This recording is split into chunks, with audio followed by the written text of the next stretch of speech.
A readable from Herta Space Station in Honkai Star Rail. This narration has been lightly edited for readability. Herta's Manuscripts. Sponsored and financed by the Inter-Astral Peace Corporation, this is a book about the universe, aeons, factions, and everything. Herta, number 83 of the Genius Society, is the author. This is what I want to write about, those lonesome gods and their blind followers. Preface.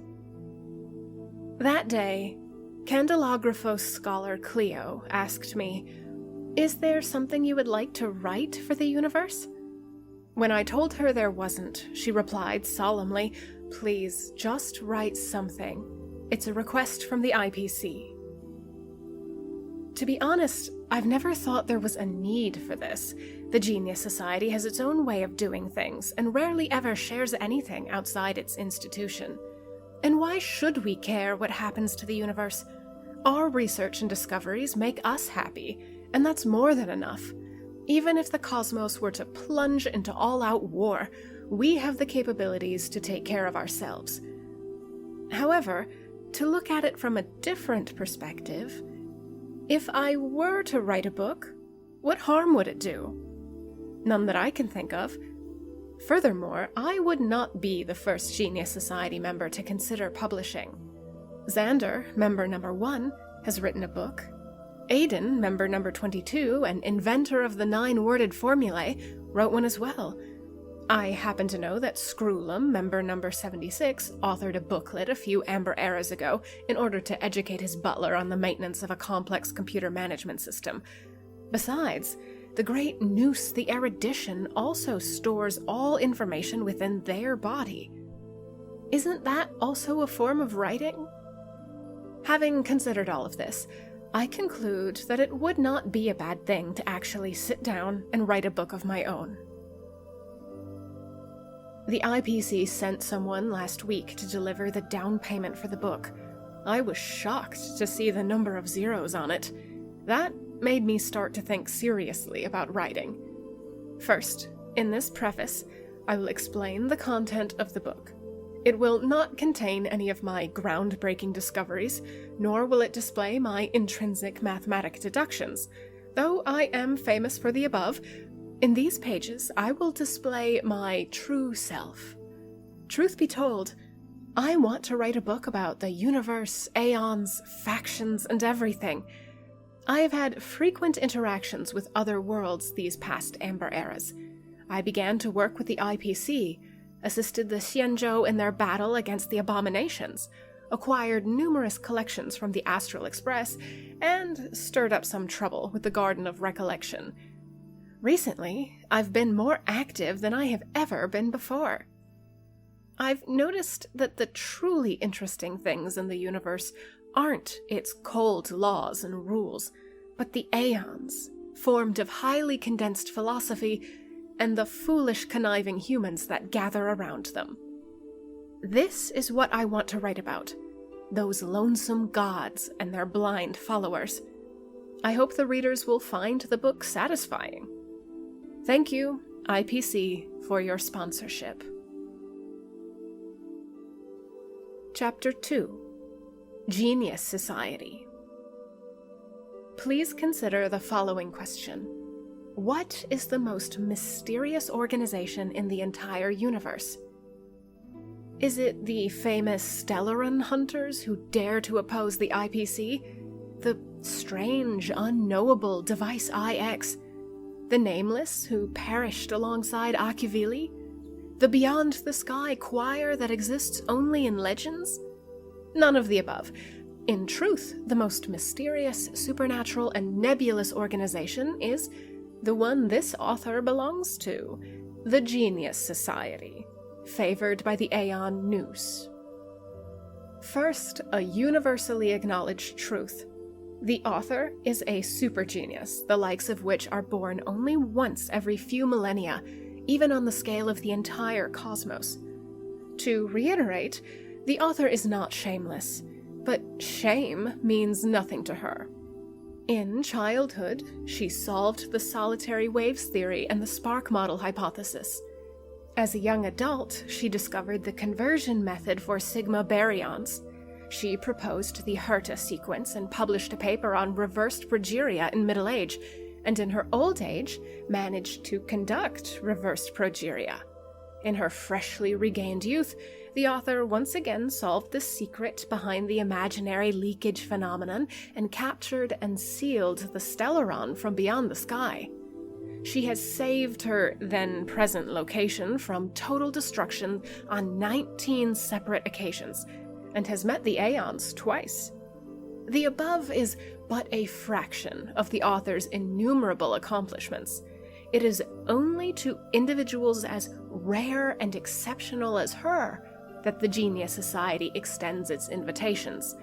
There have only been 84 such illustrious members since the birth of Nous. In light of this evidence, the author concludes that the Genius Society is the most mysterious organization.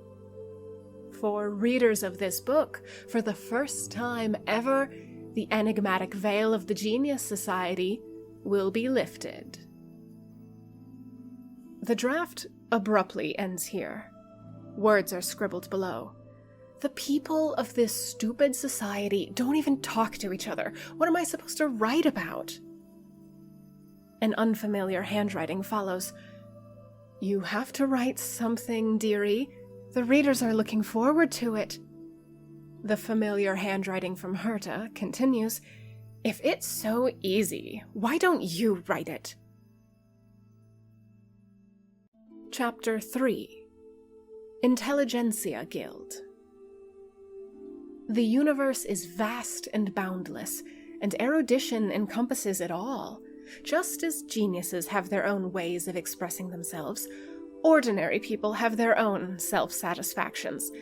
Aside from the Genius Society, whose extraordinary talents merited them personal acknowledgement from Nous, there is another organization motivated by erudition that tirelessly pursues studies and research, the Intelligentsia Guild. All personal biases aside, the Intelligentsia Guild's hard work merits a degree of respect. Nous's Genius Club is filled with weirdos, lunatics, lone wolves, recluses, and outcasts. Though they continuously produce astonishing findings, they never share this knowledge with the outside world, let alone publish it. This book marks an exception. The philosophy of the Intelligentsia Guild, on the other hand, is to communicate and share. Knowledge is a type of currency, and miraculous discoveries and inventions are only possible when currency is in circulation. As such, the Guild exchanges knowledge for wisdom and formulas for recipes. The IPC accepted and sponsored them very generously, granting them access to the IPC's near-infinite power and resources, as well as the technology necessary for interstellar transport. These scholars traverse many worlds and collect all valuable knowledge for commodification. Compared to typical research organizations, the Intelligentsia Guild is more like a merchant group. Their structure is built upon a network of individual schools, each of which are self-sustaining. The scholars within a school research and trade the knowledge they've acquired within their area of expertise, with the aim of obtaining truly priceless treasures. The following are a few of the more renowned schools for the reader's perusal. Synesthesia School. The Synesthesia School is undoubtedly the school that has made the greatest contribution to the cosmos. For a very long time, communication has been a critical issue for the IPC. The foundation of any trade is its contract. However, drafting a successful contract requires mutual acknowledgement of its terms, and the list of languages used by intellectual life forms in the cosmos is long and complicated. To span these logistic gulfs, researchers from the Synesthesia School built a universal thought bridge that allows interspecies communication. This bridge is the Synesthesia Beacon widely used today. Thanks to the synesthesia beacon, any sort of sensory output that holds communicative meaning, body movements, light signals, sound vibrations, odor molecules, can be converted to a neural pulse and translated into a comprehensible language, thereby overcoming the first obstacle to successful communication. The IPC uses the synesthesia beacon as the foundation for its giant linguistic database, which stores nearly 100 million languages. Language is no longer a mystery. Allegedly, the IPC is still paying the Synesthesia School a hefty licensing fee each quarter. This school has the wealth of a nation. This author has been told by a reliable contact that the Synesthesia School's next research topic will be long-distance communication via ultra-remote sensing technology. In fact, this technology was previously invented by Elias Sallis, member number 56 of the Genius Society, and has been in use within the Genius Society for more than 600 Amber Eras. But, of course, we geniuses encourage more ordinary people to continue developing their personal erudition at their own pace. Astral Ecology School. This school views the cosmos as a large ecological observation subject. They are obsessed with studying void-song whales, radiant jellyfish, and other organisms of the cosmos. The school initially earned recognition for their discovery of the celestial comet wall. Confirmation that the ancient wall's creator was Klipoth, Aeon of Preservation, exhilarated the IPC. They paid the school an incredibly large sum of money. The whole endeavor is a good example of the old adage, work smarter, not harder. Candelagraphos. The Candelagraphos is the Guild's printing department. Its members include countless authors, transcribers, typists, programmers, and other publication-related occupations. This school is founded on the noble virtue of altruism. Its members refuse to pursue the selfish path of scientific research and instead throw themselves into the grand service of sharing wisdom gained from others' research with more people. The science of the Intelligentsia Guild is gathered here and organized into books to be published and sold across the cosmos.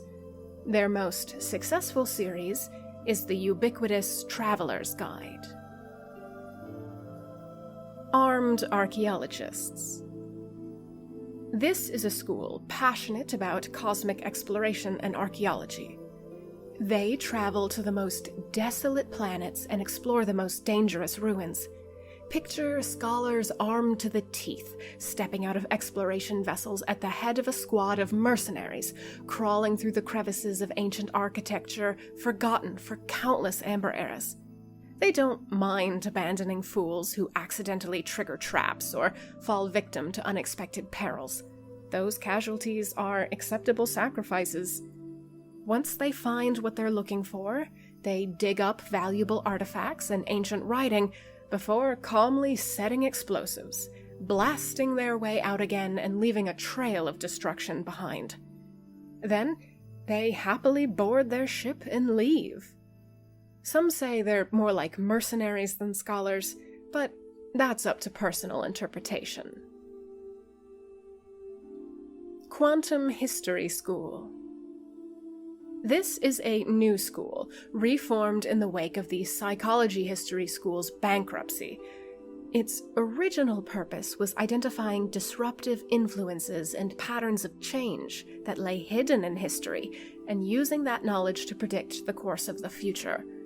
However, they've become a group of scammers that use a series of complex calculations for fortune-telling. The author has included this school in this book in order to conclude this chapter with an amusing joke.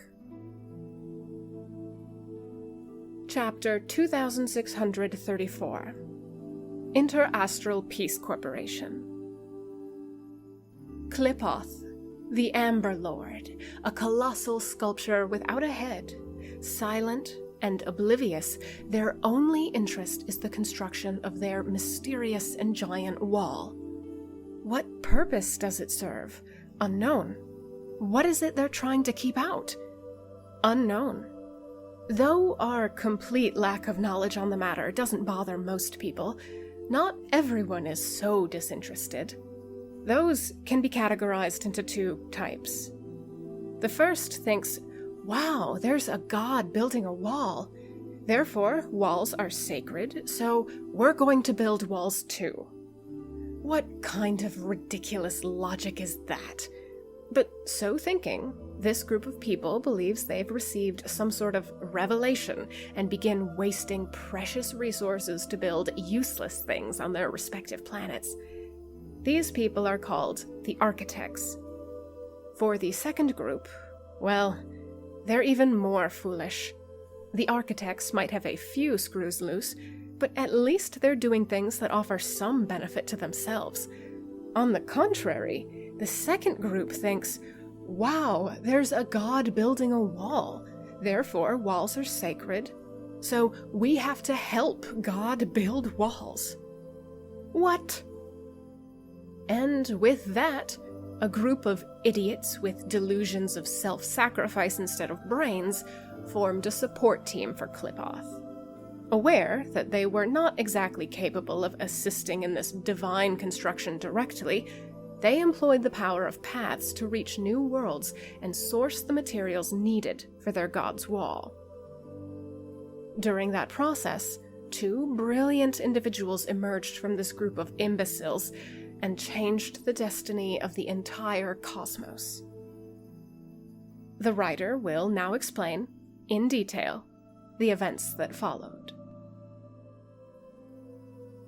On an unfamiliar planet inhabited by an amicable race, the support team was greeted hospitably. To these friendly inhabitants, they said, "Respected companions of the cosmos, the universe faces destruction. Our Aeon is building a great wall spanning light years to protect us all. We ask for your assistance in its construction."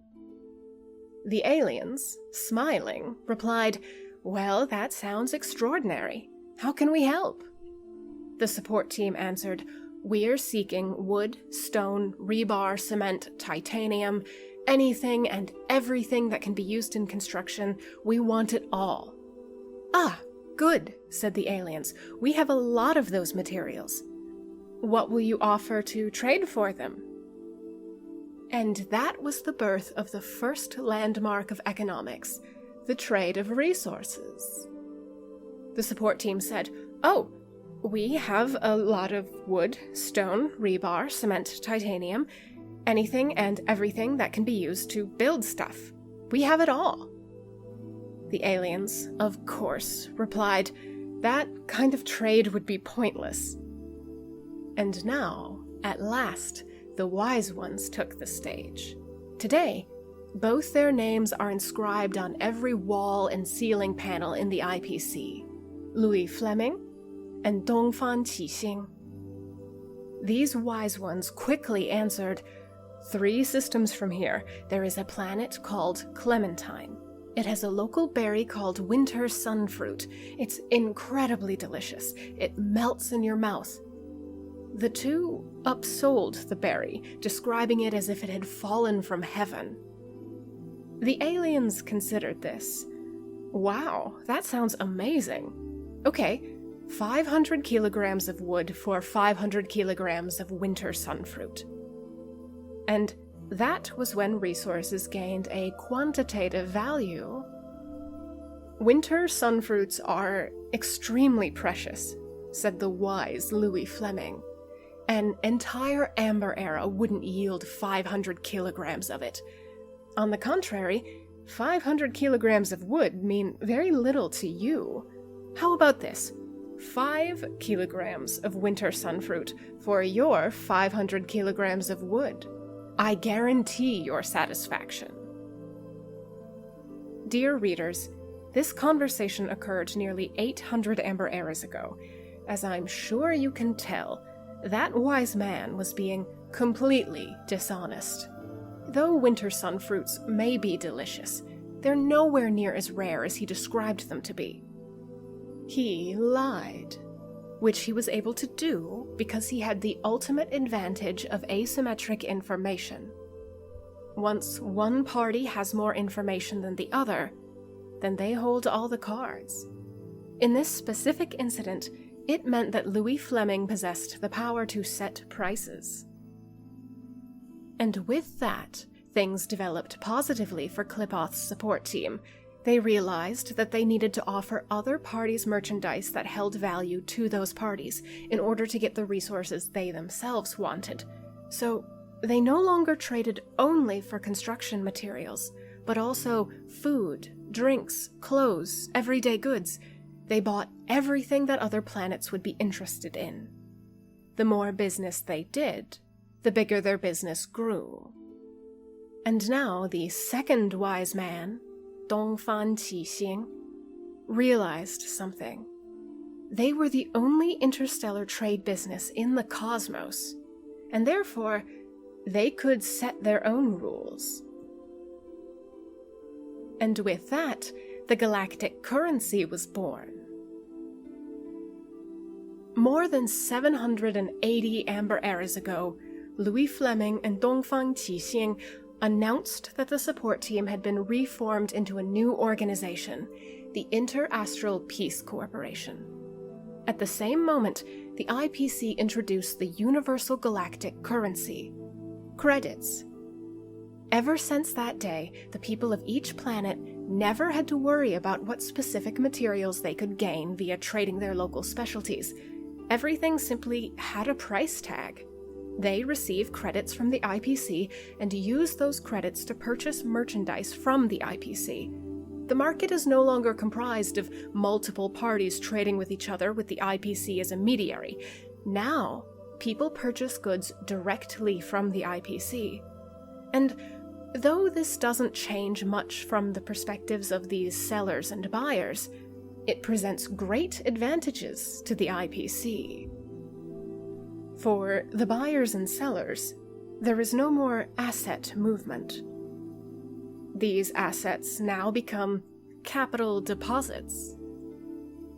Assets valued in the trillions are concealed behind the IPC's credits and instantly fill the IPC's pockets, but the IPC's pockets are bottomless. Just like that, the IPC transformed from a small organization that simply sourced materials for a wall-building aeon to the strongest force in the entire cosmos. It is worth mentioning, however, that even such a spectacular accomplishment never distracted the IPC from its core purpose. The planets surrounding the aeon Qlipoth are now groaning beneath nearly 800 amber eras worth of construction materials accumulated by the IPC. The Aeon has never uttered a word about any of it, nor made any use of their offerings. Even so, the IPC's devotion is unwavering. Now that is what you call faith.